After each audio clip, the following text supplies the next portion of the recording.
Hai, Assalamualaikum warahmatullahi wabarakatuh. Anda bersama dengan saya lagi, Sir Histrozi. Let Histrozi teach you history. Okey, jadi untuk video kali ini kita akan belajar berkaitan dengan bab yang kedua, tingkatan 5, iaitu perlembagaan persekutuan. Alright, so subtopik hari ini adalah berkaitan dengan latar belakang perlembagaan persekutuan dalam negara kita. Jadi perkara pertama yang kamu kena tahu bila kita belajar pasal perlembagaan adalah apa maksud perlembagaan.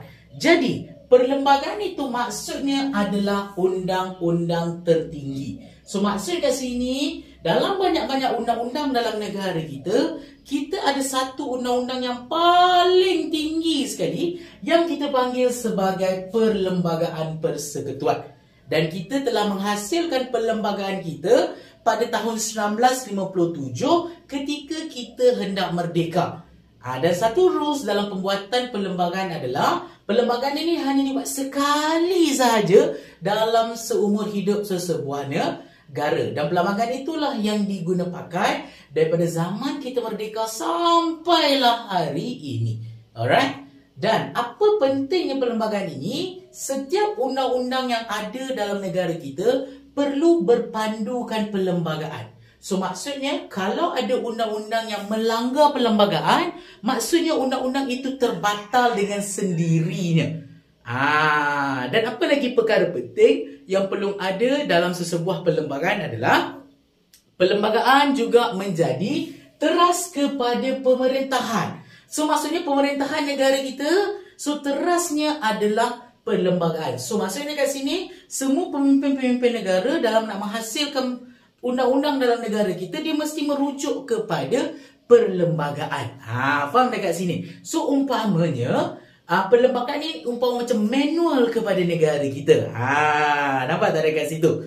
Alright? So, apakah asas kepada perlembagaan negara kita? So, sebelum kita nak menghasilkan perlembagaan kita pada tahun 1957, kita dah ada dah series of undang-undang yang pernah ada, yang pernah wujud dalam negara kita pada zaman dahulu sampai zaman penjajahan, sampailah zaman kita merdeka. Jadi sebenarnya perlembagaan yang kita buat adalah rentetan daripada setiap undang-undang yang pernah wujud dalam negara kita dahulu. So maksudnya kat sini, setiap undang-undang yang ada adalah gabungan-gabungan jadilah perlembagaan pada hari ini.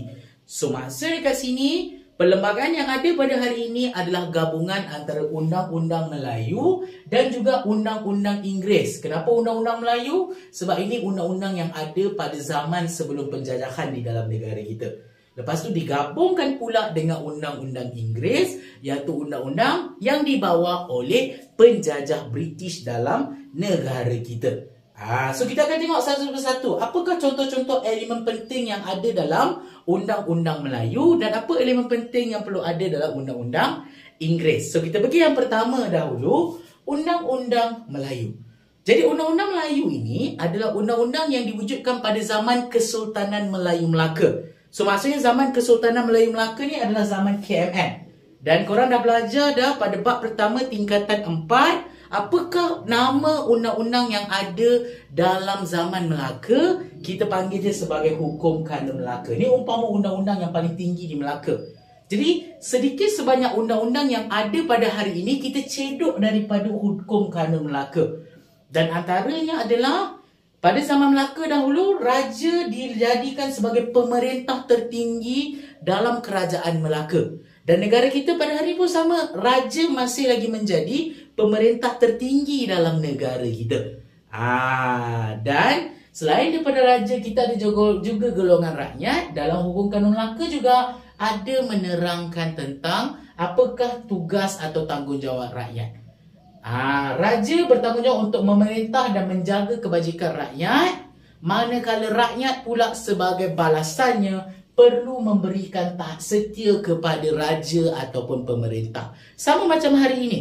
Alright, kita beri taat setia kepada Yang di-Pertuan Agong atau YDPA sebagai raja pemerintah dan YDPA memerintah atau menjaga kebajikan kita sebagai rakyat Malaysia. Tapi satu benda yang berbeza adalah Undang-Undang Melayu pada zaman dahulu dibuat oleh raja. So maksudnya setiap undang-undang yang ada dalam kerajaan Melaka dahulu semuanya datang daripada Sultan Melaka. Berbeza dengan kita hari ini, sebab hari ini yang menghasilkan undang-undang dalam negara kita bukan raja, tetapi satu badan yang kita panggil sebagai Badan Perundangan, yang kita panggil atau yang kita gelar sebagai Parlimen. Korang akan belajar lebih banyak tentang Parlimen ini pada bab yang ketiga nanti. Alright? So ini adalah undang-undang Melayu. Ada beberapa undang-undang atau elemen yang ada dalam undang-undang Melayu ni yang kita masukkan dalam perlembagaan kita pada hari ini. Yang ni kita akan belajar dalam video yang akan datang nanti. Alright? So undang-undang yang seterusnya adalah undang-undang Inggeris. Okey, undang-undang Inggeris yang paling awal dalam negara kita dibawa oleh British yang dinamakan sebagai Charter of Justice. Charter of Justice ni adalah undang-undang yang digunakan di pentadbiran negeri-negeri Selat. Apa contoh negeri-negeri Selat? Korang dah belajar semasa tingkatan 3 bab yang kedua. Melaka, Pulau Pinang dan juga Singapura. Jadi ini undang-undang bila British datang menjajah negara kita kan? Jadi ini undang-undang paling awal. Jadi ada beberapa elemen yang ada dalam undang-undang Inggeris ni masih diguna pakai dalam perlembagaan negara kita. Kita akan belajar dalam subtopik seterusnya nanti. Seterusnya, selain daripada itu, di Sabah dan Sarawak pun wujud juga undang-undang yang dibina atau yang digubal oleh British. Contoh dekat Sabah, kita ada Sabah Application of Law Ordinance. Dan dekat Sarawak, kita ada Sarawak Application of Law Ordinance ketika kedua-dua negeri ini diserahkan kepada British. Jadi British wujudkan undang-undang yang baru dekat negeri masing-masing. Jadi ada beberapa elemen dalam yang kita guna pakai dalam perlembagaan negara kita hari ini. Jadi ini adalah orang kata gabungan antara undang-undang Inggeris dengan undang-undang Melayu berdigabungkan jadilah Perlembagaan Persekutuan pada hari ini. Kita akan belajar dengan lebih lanjut nanti dalam subtopik yang seterusnya nanti tentang apakah ciri-ciri perlembagaan. Nanti kita akan tengok ciri perlembagaan ni dibagi pada dua, tradisional dan juga moden. Jadi tradisional merujuk kepada ciri-ciri undang-undang Melayu, ciri-ciri moden merujuk kepada ciri-ciri undang-undang Inggeris. Nampak dekat situ? So itu sahaja untuk video kali ini. InsyaAllah kita jumpa dalam video yang akan datang dengan topik-topik yang lebih menarik lagi untuk kita bincangkan, untuk kita belajar bersama-sama. Jadi jangan lupa, let history teach you history. Okay, itu saja. Bye!